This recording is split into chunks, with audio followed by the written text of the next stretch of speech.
Ladies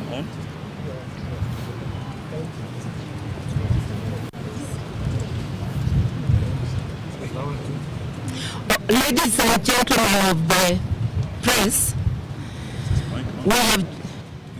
we have just paid a courtesy call on the Independent Electoral Commission as a united opposition.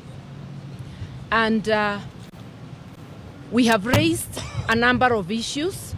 Like I've said, it was a courtesy call, but during that meeting we have raised a number of issues of concern about building trust of the Electoral Commission by Kenyans.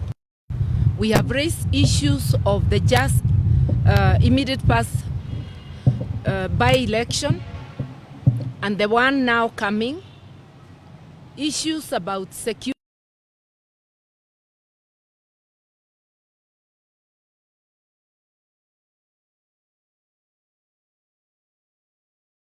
continuing with the engagement so that what we are raising can be attended. We did raise the issue that we were not happy with the process that gave birth to the commission. But now that they are in office, they are there to serve all of us as Kenyans. We are all as Kenyans interested in the well-being of this country, and it is in that spirit we raised issues so that they can be looked into and we can end up having free and fair elections. Let me end there, and one of my colleagues can highlight the issues. Well, we were very candid. As Mother said, we were not happy with the process and the outcome. We started by telling them the perception out there is that this is a William Ruto commission, and we gave them the opportunity to prove us wrong. Not us, the whole country. So we were able to raise issues. We have said it openly, that we are very unhappy with the procurement process of the KIMS kits, the discredited Smartmatic organization, discredited worldwide. As you all know by now, the Carmagos and others, and what has happened in Venezuela recently. So they have to give us demonstrable outcomes. So we've agreed we are going to work together and have some technical teams working together in a very transparent, open manner. We reminded them, some of us are seasoned, will come out again here on behalf of the country and Kenyans if they do not deliver on what we have agreed. But we have decided to give them a chance, an opportunity. We clearly are very unhappy with the CEO. We made it clear to them. Let us see what they are going to do.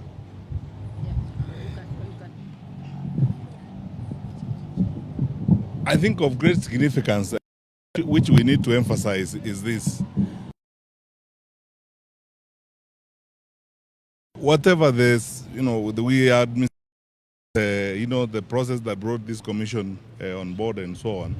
But through this, we've had a cordial conversation. And they are public servants. In my own honest view, I've observed that there's a very... and for the first time, we have agreed today, there are several lawyers who are here, we have institutionalized our interaction with them.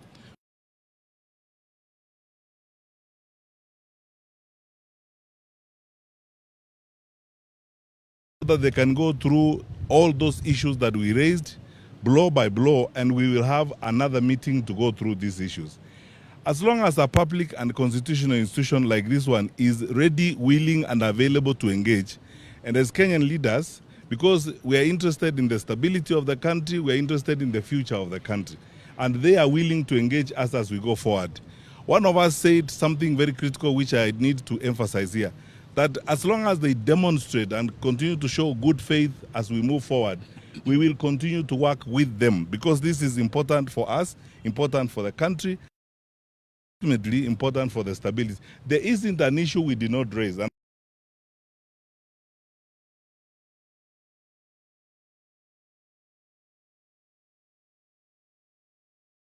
out with the press, because we are dealing with public issues. These are not private matters. That document will be available and will avail it to the public of all the issues that we raised: procurement, security, management of the by-elections, the ecosystem within which we are now preparing for elections. And they have promised us also that they are preparing a national conference on elections 2027.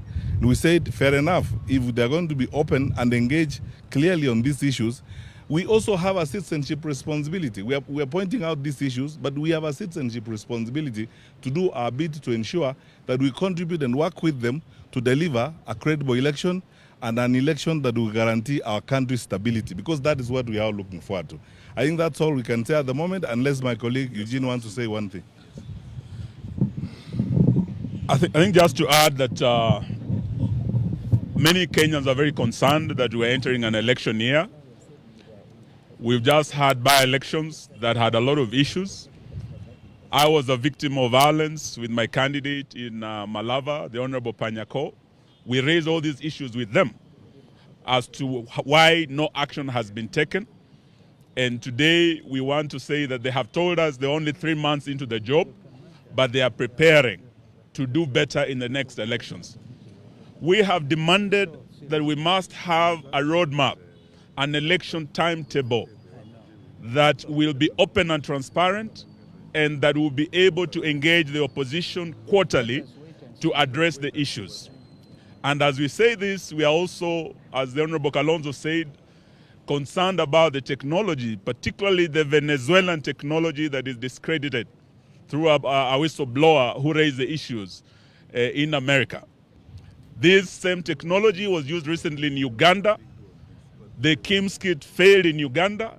We do not want to see a similar election in Kenya. So there are serious issues of concern we have raised, and we believe they will address. All we are waiting for is goodwill and confidence building through a roadmap that we will be engaging quarterly with them. Thank you very much.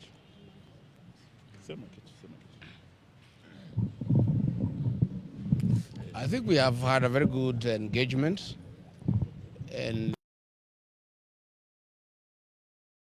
very solid promise that they'll engage with us and they'll look at the issues, and we have told them we'll continue engaging as long as there's good faith.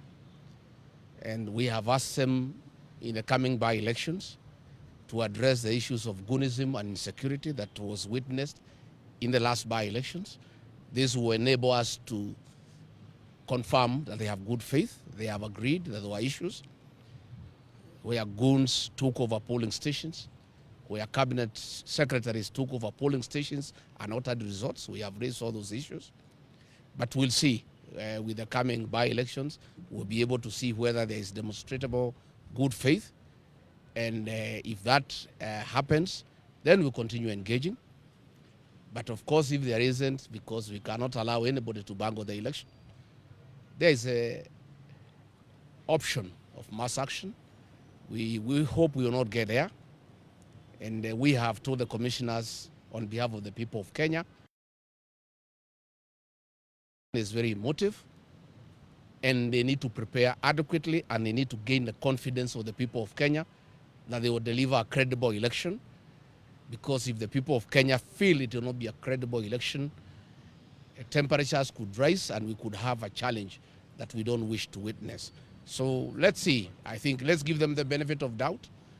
They have really said they are happy that we came. They say the issues we raised are real, they are pertinent. And they have said that mass voter registration will begin on the 29th of March. We have told them we don't think that is enough time. They need to do it for 2 months or 3. They have said they will start with 1 month, which is good. And we take this opportunity to ask the Gen Zs, because the registration has been going on at the constituency headquarters, and most of our young people have financial challenges. Once we have the mass voter registration that will be devolved to the polling stations, we want to ask our young people, the Gen Zs, and the professionals who are not registered before, to go and register and acquire the tool to bring the change that they desire. We want to remind our young people, they have done a lot on the smartphone to tell the people of Kenya we need change. But the real change cannot be achieved in the smartphone. The real liberation of this republic will be achieved on the ballot box. And the tool of that change is the ID and the ballot. So we want to ask our young people, once the mass voter registration is rolled out on the 29th of March, let them come out and register as voters so that they can participate in the next general election and be participants in deciding how they want their country to be governed. Thank you. Thank you very much. We ask you to allow us not to take any questions because of time. We will be with you. There are many other events we are going to talk to you. Thank you. Thank you.